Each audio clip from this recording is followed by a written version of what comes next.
ವಿಡಿಯೋದಲ್ಲಿನ ವಿಷಯ ಅನುಲೇಪಕ ಅಂಗಾಂಶ. ಇಂಗ್ಲಿಷ್ನಲ್ಲಿ ನಾವು ಅದನ್ನು ಸ್ಕ್ವಾಮಸ್ ಎಪಿಥೀಲಿಯಂ ಅಂತ ಕರಿತೀವಿ.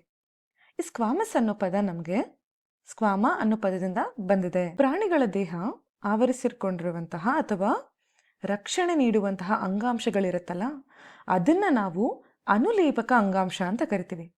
ಹೇಗಿರುತ್ತೆ ಈ ಅನುಲೇಪಕ ಅಂಗಾಂಶ ಅಂತ ನೀವು ಕೇಳೋದಾದ್ರೆ, ಈ ಸರೀಕೃಪ ಜೀವಿಗಳು ಅಥವಾ ಮೀನುಗಳ ಮಾಪಕಗಳು ನೋಡಿರ್ತೀವಿರ ಅಲ್ವಾ, ಅಥವಾ ಅವುಗಳ ಚರ್ಮದಂತೆ ಚಪ್ಪಟೆಯಾಕಾರದ ರೂಪದಲ್ಲಿ ನಮ್ಮ ಅನುಲೇಪಕ ಅಂಗಾಂಶ ಇರುತ್ತೆ. ಅಷ್ಟೇ ಅಲ್ಲ, ಕೋಶಗಳು ತುಂಬಾ ಸಮತಟ್ಟಾಗಿರುವುದರಿಂದ ಅದರಲ್ಲಿನ ವಸ್ತುಗಳು ಸುಲಭವಾಗಿ ಎರಡೂ ದಿಕ್ಕಿನಲ್ಲಿ ಪ್ರವೇಶ ಮಾಡಬಹುದು. ಆದ್ರಿಂದ ನಾವಿವುಗಳನ್ನ ಲೋಮನಾಳಗಳಲ್ಲಿ ಹಾಗೂ ಆಲ್ವಿಯೋಲೈಗಳಲ್ಲಿ ಕಾಣಬಹುದು. ಹೇಗಿರುತ್ತೆ ಈ ಲೋಮನಾಳಗಳು ಹಾಗೂ ಆಲ್ವಿಯೋಲೈಗಳು ಅಂತ ಕೇಳಿದ್ರೆ ನೀವು ನೋಡಿ, ಅನುಲೇಪಕ ಅಂಗಾಂಶಗಳ ಕೋಶಗಳಿರುತ್ತಲ್ಲ, ಅದರ ಒಂದು ಪದರವನ್ನ ಸುರುಳಿ ಆಕಾರದಲ್ಲಿ ಒಂದು ಟ್ಯೂಬ್ ನಂತೆ ನಾವು ಸುತ್ತಿದ್ರೆ ನೋಡಿ, ಈ ರೀತಿಯಾಗಿ ನಮ್ಗೆ ಕಾಣಿಸುತ್ತೆ. ಹಾಗೆ ರಕ್ತನಾಳಗಳು ಕೂಡ ಇದೇ ರೀತಿಯಾಗಿ ಕಾಣಿಸುತ್ತೆ. ಇಲ್ಲಿ ಲೋಮನಾಳಗಳ ಗೋಡೆಗಳು ಒಂದೇ ಚಪ್ಪಟೆಯಾದ ಅನುಲೇಪಕ ಅಂಗಾಂಶಗಳ ಕೋಶಗಳಿಂದ ನಿರ್ಮಿತವಾಗಿರುತ್ತೆ.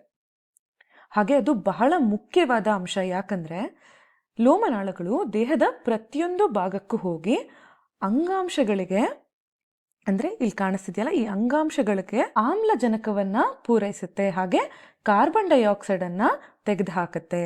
ಅಷ್ಟೇ ಅಲ್ಲ, ಜೊತೆಗೆ ಪೋಷಕಾಂಶಗಳನ್ನ ಪೂರೈಸಿ ತ್ಯಾಜ್ಯ ವಸ್ತುವನ್ನು, ಅಂದರೆ ಅನುಪಯುಕ್ತ ವಸ್ತುಗಳೇನಿರುತ್ತಲ್ಲ, ಅದನ್ನ ಹೊರ ಹಾಕುತ್ತೆ. ಈ ಎಲ್ಲಾ ವಿಲಯವು ಕೇವಲ ಸಾಧ್ಯವಾಗುವುದು ಲೋಮನಾಳಗಳ ತೆಳ್ಳನೆಯಾದ ಗೋಡೆಗಳಿಂದ.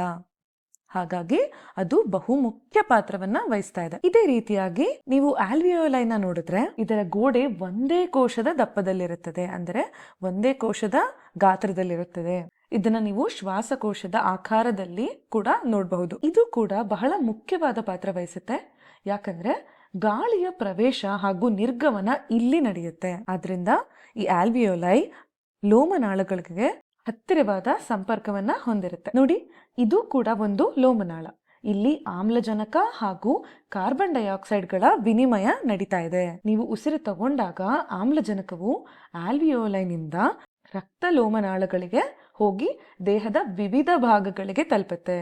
ಹಾಗೆ ನೀವು ಉಸಿರು ಬಿಟ್ಟಾಗ ಕಾರ್ಬನ್ ಡೈಆಕ್ಸೈಡ್ ಲೋಮನಾಳಗಳಿಂದ ಆಲ್ವಿಯೋಲೈಗೆ ಬಂದು ಹೊರಹಾಕುತ್ತೆ. ಹಾಗಾಗಿ ಆಲ್ವಿಯೋಲೈ ಹಾಗೂ ಲೋಮನಾಳಗಳು ಎರಡೂ ಒಂದೇ ಪದರದ ಅನುಲೇಪಕ ಅಂಗಾಂಶಗಳಿಂದ ನಿರ್ಮಿತವಾಗಿರುತ್ತೆ. ಇದರಿಂದ ವಿಲಯ ಕೂಡ ಸುಲಭವಾಗಿರುತ್ತದೆ. ಇದನ್ನ ನಾವು ಒಂದು ವಿಧವಾದ ಅನುಲೇಪಕ ಅಂಗಾಂಶ ಅಂತೀವಿ. ಅದು ಯಾವ್ದಪ್ಪ ಅಂದ್ರೆ ಸರಳ ಚಪ್ಪಟೆ ಅನುಲೇಪಕ ಅಂಗಾಂಶ, ಸಿಂಪಲ್ ಸ್ಕ್ವಾಮಸ್ ಎಪಿಥೀಲಿಯಂ. ಇದನ್ನ ಸರಳ ಚಪ್ಪಟೆ ಅಂತ ಯಾಕೆ ಕರೀತಾರೆ ಅಂದ್ರೆ ಇದು ಕೇವಲ ಒಂದೇ ಪದರದ ಕೋಶಗಳಿಂದ ಮಾಡಲ್ಪಟ್ಟಿರುತ್ತೆ. ಹಾಗಾಗಿ ಇದನ್ನ ಸರಳ ಚಪ್ಪಟೆ ಅಂತ ಕರಿತೀವಿ. ಈಗ ಇನ್ನೊಂದು ವಿಧದ ಅನುಲೇಪಕ ಅಂಗಾಂಶ ಯಾವುದು ಅಂತ ನೋಡೋಣ. ಸರೀಕೃತ ಅಥವಾ ಸಂಯುಕ್ತ ಚಪ್ಪಟೆ ಅನುಲೇಪಕ ಅಂಗಾಂಶ, stratified or compound squamous epithelium.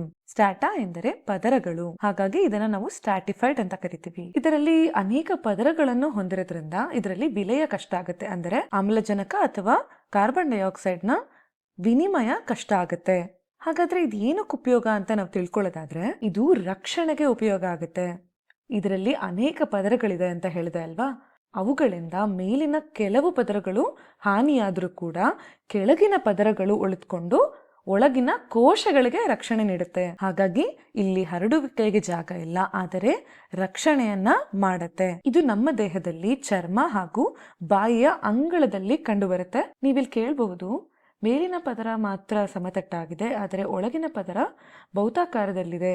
ಆದ್ರೂ ಇದನ್ನ ನಾವು ಅನುಲೇಪಕ ಅಂತ ಹೇಗೆ ಕರಿತೀವಿ ಅಂತ. ಹೇಗೆ ಅಂದ್ರೆ ಅನುಲೇಪಕ ಕೇವಲ ಮೇಲಿನ ಪದರಗಳ ಆಧಾರದ ಮೇಲೆ ಮಾತ್ರ ನೇಮಿಸಲಾಗಿದೆ. ಹಾಗೆ ಇದನ್ನ ಅನೇಕ ಪದರಗಳು ಹೊಂದಿರೋದ್ರಿಂದ ಇದನ್ನ ನಾವು ಸಂಯುಕ್ತ ಅಂಗಾಂಶ ಅಂತ ಕೂಡ ಕರಿತೀವಿ. ಹೀಗಾಗಿ ನಾವು ಎರಡು ವಿವಿಧ ಅನುಲೇಪಕ ಅಂಗಾಂಶಗಳನ್ನ ನೋಡ್ತಾ ಇದ್ದೀವಿ.